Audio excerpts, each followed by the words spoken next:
Y es un honor para mí estar aquí presente para compartir lo que estamos haciendo en AP con relación a este tema, ¿no? De género y este tablero de control, ¿no? Sobre la mujer en la economía, ¿no? The Women in the Economy Dashboard en inglés. Bueno, esta es una de las iniciativas posiblemente más populares en los últimos años en AP. Cada 2 años nosotros tenemos que actualizar este dashboard y dentro de un momento les explicaré cómo es todo ese proceso. Ahora, esta iniciativa lo que busca es examinar a través del uso de indicadores eh, en dónde está la participación de las mujeres en la economía y en la sociedad. Esto en el Asia-Pacífico, ¿no? Que es el área, ¿no? geográfica donde APEC tiene actividad. APEC es el Foro de Cooperación Económica del Asia-Pacífico, compuesta por 21 economías ubicadas en el Asia, en Oceanía y en las Américas. En las Américas tenemos 5 miembros, eh, de norte a sur, ¿no? Canadá, Estados Unidos, México, Perú y Chile. Eh, Estas 5 economías pertenecen a APEC, ¿no? Y lo que todos buscamos en APEC es una comunidad abierta, dinámica, resiliente en el Asia-Pacífico, y esto a través del comercio, la inversión, la innovación, la digitalización y un crecimiento de calidad. Y es ahí donde viene al caso el tema de género. Si me pueden ayudar, por favor, para mostrar unas transparencias que he preparado. Muchas gracias. Vayamos a la siguiente, por favor. Entonces, aquí, sí, ok, perfecto. Aquí lo que nosotros podemos ver es que, ¿cuáles han sido los antecedentes, ¿no? En APEC lo que nosotros tenemos son varios comités y grupos de trabajo. Entonces, uno de ellos es justamente el grupo de políticas sobre mujer y economía, ¿no? En inglés es de Policy Partnership on Women and the Economy. Esto fue creado recién en el año 2011. Y esto es importante porque APEC fue creado en el año 1989, pero los temas de mujer solamente alcanzaron cierta importancia dentro de APEC en el año 2011. Y esto es gracias al liderazgo mostrado por Estados Unidos en el tema. Ellos fueron el miembro APEC, ¿no? que propuso el grupo y que empujaron muy fuertemente el tema. Entonces, cuando se creó este grupo, se establecieron 4 áreas prioritarias. Acceso a mercados es el primero, el segundo es acceso a capital, tercero habilidades y fortalecimiento de capacidades, y el cuarto es sobre el liderazgo de la mujer. Al año siguiente, en el 2012, hubo una especie de refinamiento de áreas prioritarias y se añadió un área adicional, que es el de tecnología e innovación. Asimismo, se decidió incorporar temas de salud en la tercera área prioritaria relacionada con habilidades y fortalecimiento de capacidades. Y en el caso de liderazgo de la mujer, se mencionó que era no solamente, se veía el hecho de que la mujer tenga liderazgo, pero también tiene que tener voz y capacidad de acción. Ahora, eh, los primeros años no fueron de afianzamiento de este grupo y después en el 2014 se reconoce a más alto nivel, a nivel de los líderes, ¿no? Esto quiere decir los presidentes y primeros ministros que se reunieron en APEC. Ellos reconocieron la importancia, ¿no? de tener datos para medir los avances en reducir las barreras de la participación de la mujer en la economía. De esa manera, la intención era ver cuál era la posición, ¿no? En dónde se encontraba la mujer participando en la sociedad, en la economía, y de esa manera es más fácil poder implementar políticas, ¿no? De manera informada, ¿no? Teniendo evidencia. Entonces, este Women in the Economy Dashboard es una herramienta básicamente para informar discusiones sobre políticas y buscar la forma, ¿no?, de que los gobiernos tengan incentivos para eh, implementar, ¿no?, medidas. El siguiente, por favor. El punto de partida, ¿no?, para crear este dashboard fueron estas 5 áreas prioritarias, ¿no?, que mencioné hace unos momentos. Eh, el deseo fue establecer una línea base, ¿no?, un baseline, medir el estado de la situación de la mujer en estas 5 áreas y también identificar las diferencias existentes entre los 21 miembros de APEC. Lo que nosotros vimos es que ya habían esfuerzos dispersos, ¿no?, de varias instituciones para levantar este tipo de data. Entonces, lo que dijimos fue, bueno, tratemos de buscar una mezcla, ¿no?, de indicadores que son desarrollados por otros y también los gobiernos pueden desarrollar información, pueden eh, eh, levantar la información y enviárnoslas. Eh, lo que nosotros, una vez, ¿no?, que se estableció que se iba a hacer al inicio del 2014, tuvimos un miembro AP que se ofreció como voluntario, ¿no?, para, para llevar a cabo un estudio donde se identifiquen posibles indicadores.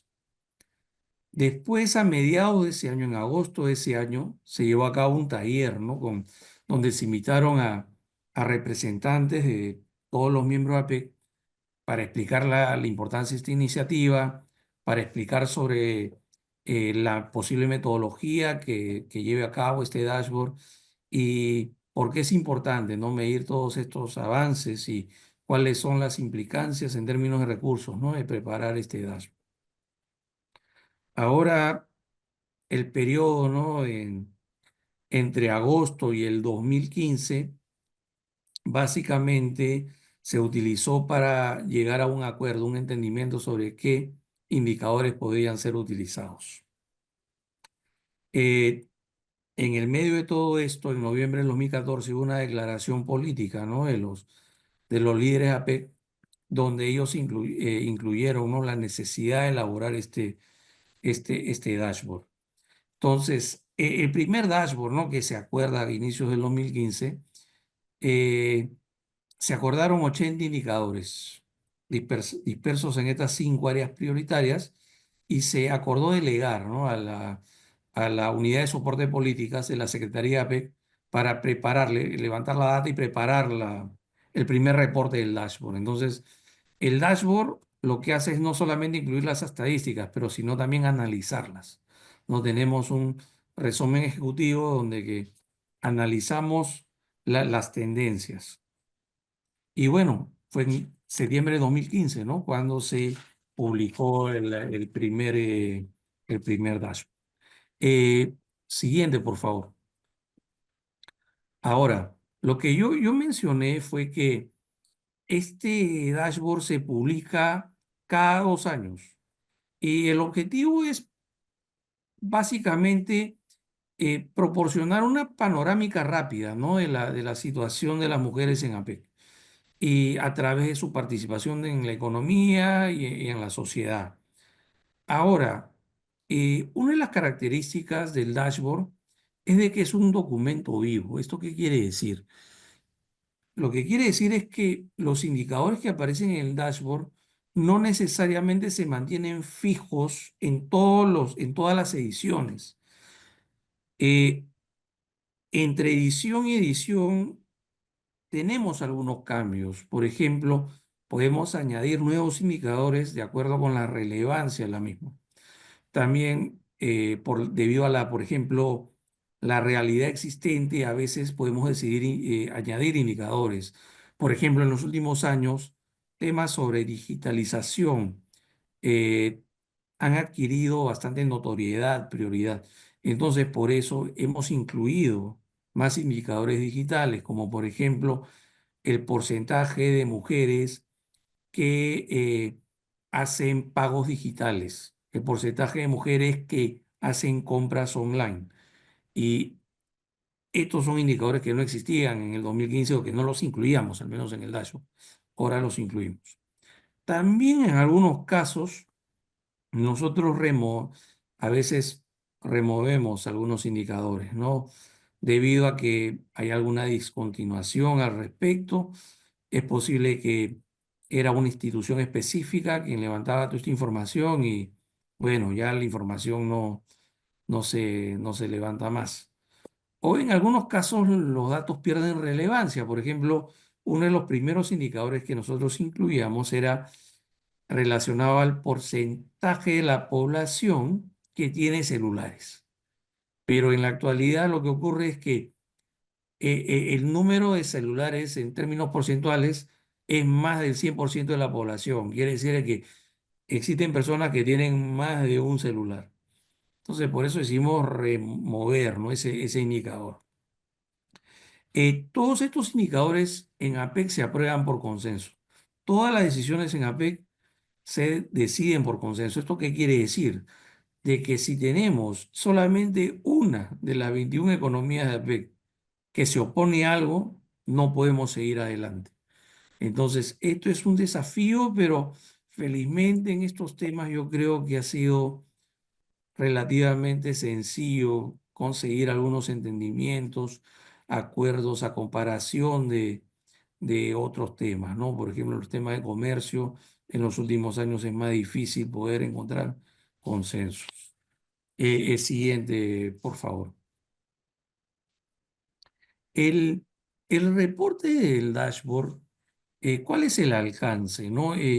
Nosotros incluimos ahí 22 tableros, 22 dashboards, una por cada economía miembro de APEC y un tablero agregado para, para toda la región APEC, ¿no? En el caso del dashboard, nosotros solamente agregamos los indicadores cuando tenemos información disponible de 2/3 de la membresía de APEC o cuando el ponderador que utilizamos, ¿no? Para darle peso a los valores de APEC explica las 2/3 de APEC. Por ejemplo, queremos medir un indicador, el cual lo ponderamos por el tamaño del PBI. Entonces, tendríamos que tener ese indicador disponible para para economías que expliquen por lo menos el 66% del PBI.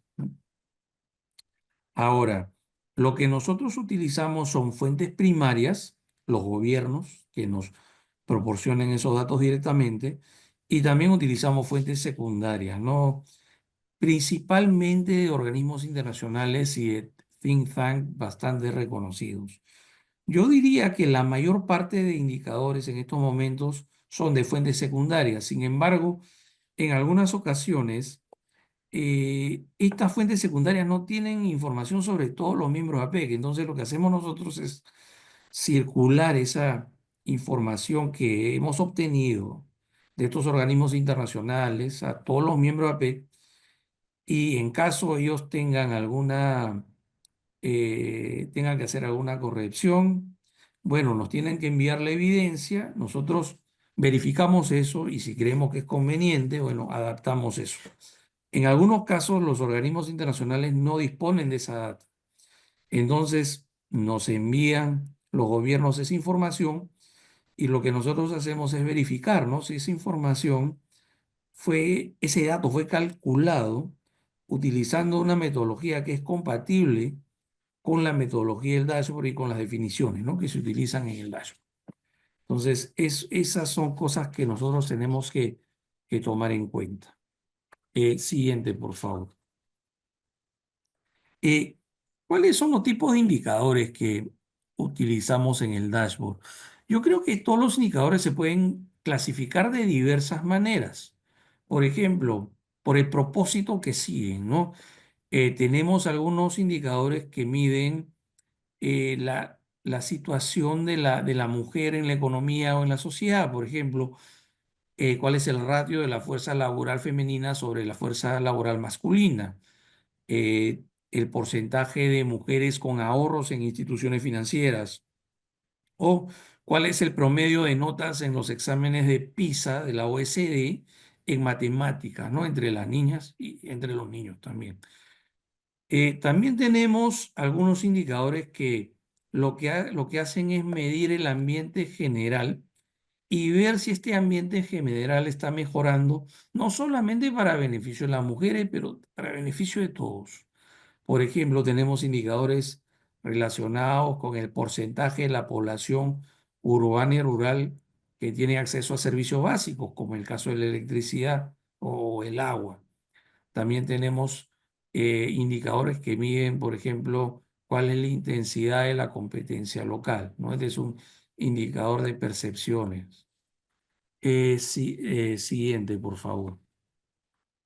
Otra manera, ¿no?, de clasificar a los indicadores tiene que ver con la naturaleza del indicador en sí. Por ejemplo, tenemos algunos indicadores de tipo cuantitativo y otros de tipo cualitativos. Los indicadores cuantitativos pueden ser, por ejemplo, valores absolutos, ¿no? ¿Cuál es el costo por minuto de las llamadas por teléfono celular? O, por ejemplo, eh, cuál es el número de camas que tenemos en los hospitales.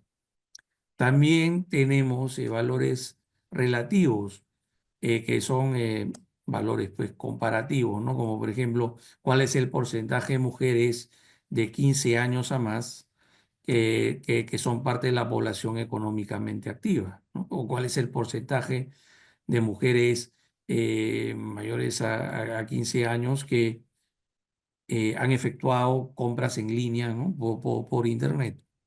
También tenemos indicadores que son índices, ¿no? Por ejemplo, qué tan cerca están las mujeres a la paridad con relación a los hombres respecto a los más altos niveles de en la toma de decisiones. Una escala entre 0 al 100, ¿no? 100 quiere decir que hay paridad, 0 donde que no hay nada de paridad. También tenemos indicadores de tipo cualitativos, y estos son básicamente respuestas nominales, ¿no? Por ejemplo, ¿están las leyes imponiendo la no discriminación basada en sexo en los procesos de contratación de personal? ¿Sí o no? Es bastante al grano, ¿no? Eh, Siguiente, por favor. Los indicadores también pueden estar basados en estadísticas, ¿no? Que pueden estar clasificados, mejor dicho, eh, como indicadores que registran hechos, registran evidencia, ¿no? Lo que en inglés le llaman hard data, ¿no? La data dura. Por ejemplo, ¿no? Tenemos acá número de bancos comerciales por cada 100.000 habitantes, porcentaje de personas que poseen una tarjeta de crédito. También tenemos otros indicadores que son soft data, ¿no? Datos blandos, que son percepciones, ¿no? De que se manejan encuestas de opinión y las preguntas piden la opinión de los ciudadanos o de los empresarios, de los gerentes, ¿no? Una de las preguntas es, por ejemplo, viene del World Economic Forum, ¿eh? ¿Cuál es la calidad de trabajo del gobierno en entregar servicios en línea a sus ciudadanos? Por favor, asigne una nota entre 1 al 7, ¿no? 1 es igual a que no la promueve y 7 es que sí, pues hay una efectiva promoción, ¿no? Siguiente, por favor. Ahora, eh, el dashboard en APEC, pues no es una tarea fácil. Yo creo que al inicio era algo bastante complicado. Por ejemplo, uno de los principales problemas era con relación al cálculo de los indicadores agregados en APEC, ¿no? Eh, a inicios en el 2015, pues más de la mitad de indicadores eh, no había mucha data, ¿no? Entonces, en más de la mitad de ellos no podíamos registrar, ¿no?, datos agregados. Ahora, en el 2023, en la última edición, bueno, solamente 13 de los 90 indicadores disponibles en el dashboard no cumplieron con ese requisito, ¿no?, de 2/3 partes de los miembros APEC con data disponible para agregar estos indicadores. Una de las dificultades que aún tenemos es que los datos son irregulares para varios indicadores, en el sentido de que no se levantan cada año. En algunos casos se levantan cada 2 años, pero en algunos otros casos puede pasar 3 o 4 años. Asimismo, también tenemos el problema de que en algunos miembros de APEC alguna data es inexistente, mientras que la mayoría la pueda tener disponible, hay otras que simplemente no tienen esos datos y en parte eso se debe a que el costo para levantarla en la información es muy, muy elevada, ¿no? Existen problemas de financiamiento. Un estudio del 2019 de Naciones Unidas indicó que apenas el 13% de los países en el mundo disponían de un presupuesto adecuado y dedicado para estadísticas por género. ¿No? Eso demuestra, ¿no? De que sí, pues hay un tema de recursos. Y el otro tema también es el tema de los recursos humanos, la falta de capacidad técnica en algunas entidades. Por ejemplo, eh, existe falta de conocimiento técnico dentro de algunas agencias de gobierno. Por ejemplo, tenemos el caso de las agencias estadísticas, que tienen expertos en estadísticas, pero no poseen expertos que vean el tema de género, que pueda servir para el diseño de las encuestas, que permitan levantar la data desagregada por género. O no tienen expertos que ayuden también al proceso de levantamiento y procesamiento de datos. Eh, el tema no es solamente diseñar la encuesta, pero también cómo levantar esa información, cómo capacitar a las personas que van a entrevistar, ¿no? A los grupos objetivos, ¿no? Para que respondan estos cuestionarios, estos surveys. Eh, lo que también nosotros vemos es que existen algunos ministerios, algunas otras entidades públicas donde puedan tener expertos de género, pero estos expertos no necesariamente coordinan con las agencias estadísticas para el correcto levantamiento de la información.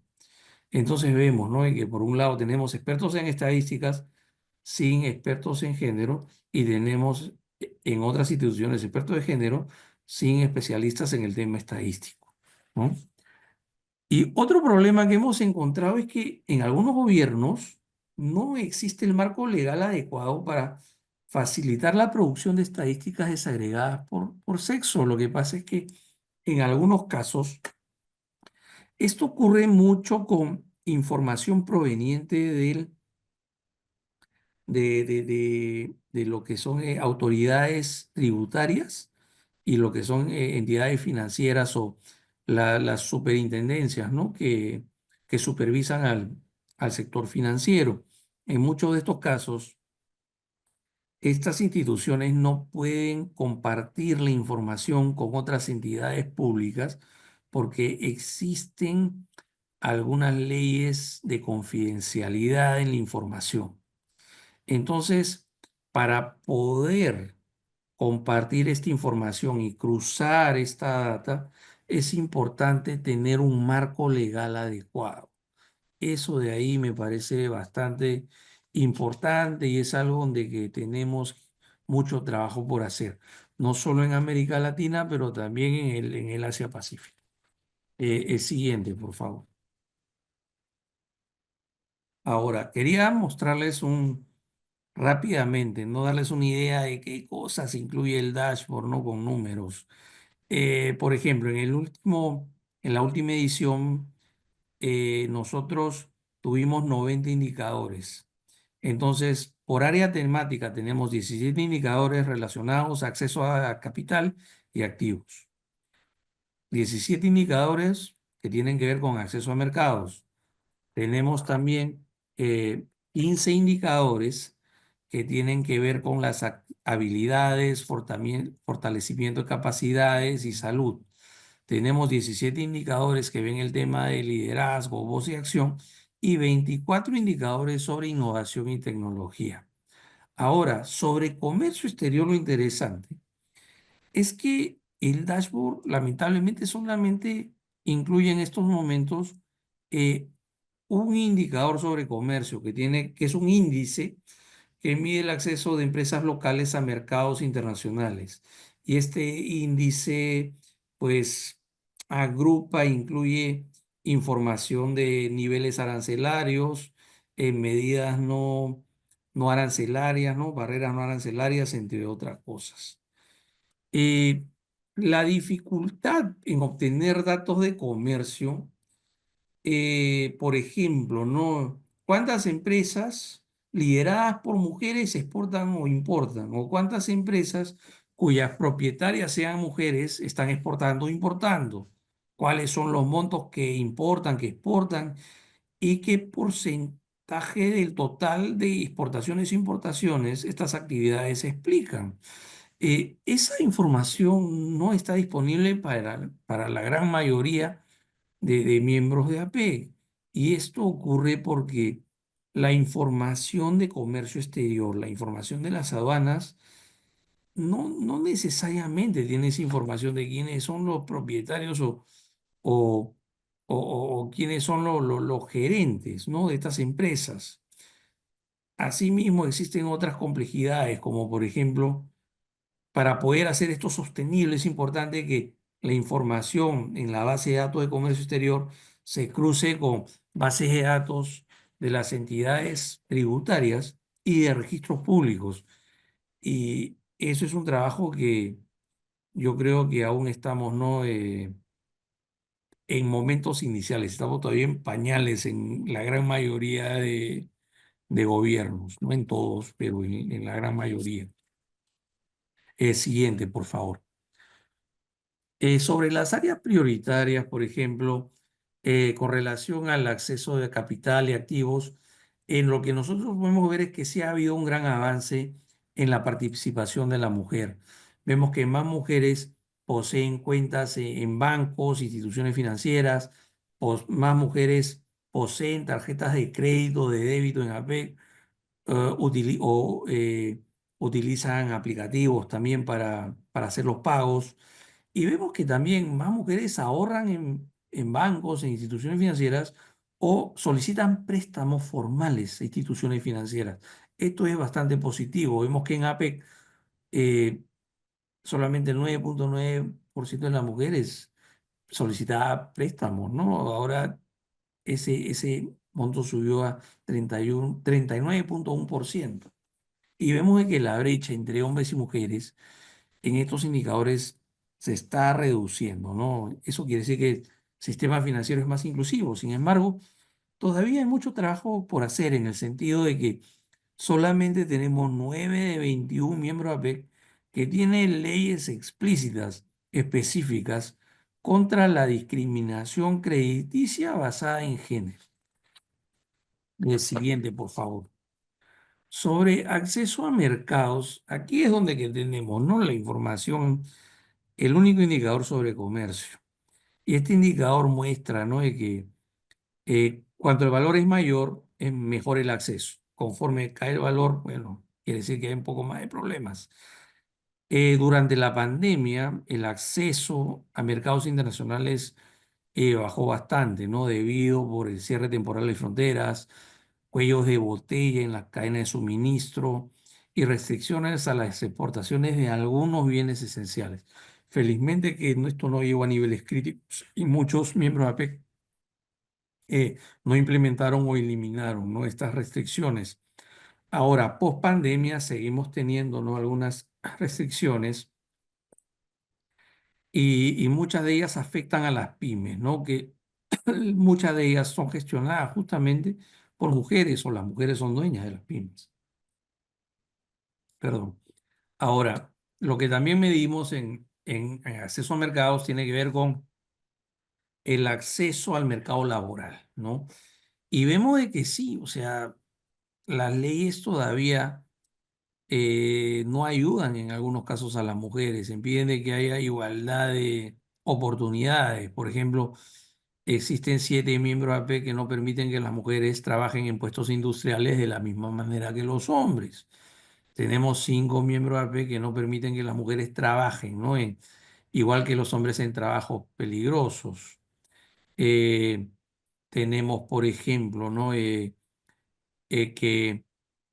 eh, tenemos casos, ¿no? Donde que las mujeres tienen problemas también para poder ascender en su carrera. No es solamente el tema del acceso al mercado, pero también una vez que entran al mercado, si pueden ascender, ¿no? ¿Cuántos miembros AP, por ejemplo, proporcionan licencia pagada por maternidad? Aunque usted no lo crea, tenemos varios miembros AP, creo que son unos 4 o 5 que aún no disponen de leyes, ¿no? Que obliguen a las empresas a otorgar licencia pagada por maternidad. Siguiente, por favor. Eh, con relación al área prioritaria de habilidades, fortalecimiento de capacidad de salud, vemos de que las mujeres están casi a la par de los hombres, ¿no? En logros educativos, en educación se ha mejorado bastante. En salud también se ha mejorado bastante. Vemos de que el ratio de mortalidad maternal ha caído significativamente y que los partos atendidos por personal especializado también se ha incrementado de manera sustancial. El siguiente, por favor. Con relación al liderazgo, voz y acción, vemos de que pues la situación está mejorando, pero todavía deja mucho que desear, ¿no? Una de las formas por las cómo podemos ver esto es a través de la persistente desigualdad salarial, ¿no? Vemos de que la remuneración para las mujeres en APEC equivale aproximadamente al 70%, solamente la remuneración que reciben los hombres. Y solamente 11 miembros APEC tienen leyes sobre remuneración igualitaria para hombres y mujeres sobre trabajo del mismo valor, ¿no? Sobre el liderazgo de las mujeres en el sector eh, eh, privado, por ejemplo, vemos de que los datos sobre gestión son escasos, pero en los pocos miembros APEC donde tenemos información, vemos de que, pues, en muchos lugares el porcentaje de mujeres que asumen puestos de liderazgo, pues, es pequeño, menor que la tercera parte. En algunos otros lugares sí vemos de que las mujeres tienen un rol muy activo, como en el caso de Tailandia, donde que justamente son 2/3 partes de las empresas que tienen por lo menos una alta directiva mujer, ¿no? Y lo interesante es que la gran mayoría de las pymes en Tailandia eh, las propietarias son mujeres. Siguiente. Con relación a innovación y tecnología, por un lado, por la pandemia principalmente, vemos una aceleración en la digitalización y la mujer se ha visto muy beneficiada. Eh, vemos más mujeres, ¿no? Que han hecho pagos digitales y comprados por Internet. Ahora, donde sí tenemos mucho trabajo por hacer es en la participación de la mujer en ciencia, tecnología, ingeniería y matemáticas. Todavía los porcentajes son bastante bajos, más o menos es la tercera parte, un poco más de la tercera parte en toda la región de APEC. Y en lo que se refiere a investigación y desarrollo, también los porcentajes son bajos. Y esto es un problema. ¿Por qué? Porque en el mundo actual y en lo que se viene, ¿no? En el futuro, son actividades que tengan que ver mucho con ciencia, con tecnología, con ingeniería, las cuales van a tener mayor demanda, las cuales van a ser las actividades posiblemente mejores pagadas. Si tenemos menos mujeres estudiando en estos rubros, estudiando estos rubros, estas profesiones, pues es posible de que el diferencial de salarios, ¿no? Entre hombres y mujeres lamentablemente se incremente en el futuro. Y esta baja participación tiene que ver no solamente por el hecho que tenemos menos mujeres que se registran en cursos universitarios o técnicos en estas áreas, sino también tiene que ver por normas sociales, estereotipos y sesgos, ¿no? Basados género. Lamentablemente se escucha mucho, ¿no? A padres de familia, ¿no? Que desincentivan a sus hijas para que sigan una carrera en ciencias, diciendo que eso no es algo para mujeres. Cosa lamentable. Y es algo de que tenemos que mejorar y tenemos que trabajar bastante. Siguiente, por favor. Y bueno, para finalizar, quería, bueno, invitarlos, ¿no? A que cuando tengan tiempo hagan clic en ese enlace y ahí podrán visitar, ¿no? Podrán acceder al último Women in the Economy Dashboard, ¿no? Que hemos producido. A mediados del próximo año estaremos publicando la siguiente versión. Y bueno, en la página web de la Secretaría APEC hay una sección sobre la unidad de soporte políticas, es Policy Support Unit, y ahí pueden ver todas las publicaciones que nosotros tenemos y tenemos muchas publicaciones que tienen que ver con el tema de la mujer en la economía. No es solamente el dashboard, también tenemos muchos otros proyectos más. Bueno, yo creo que lo dejo aquí y muchas gracias por su atención.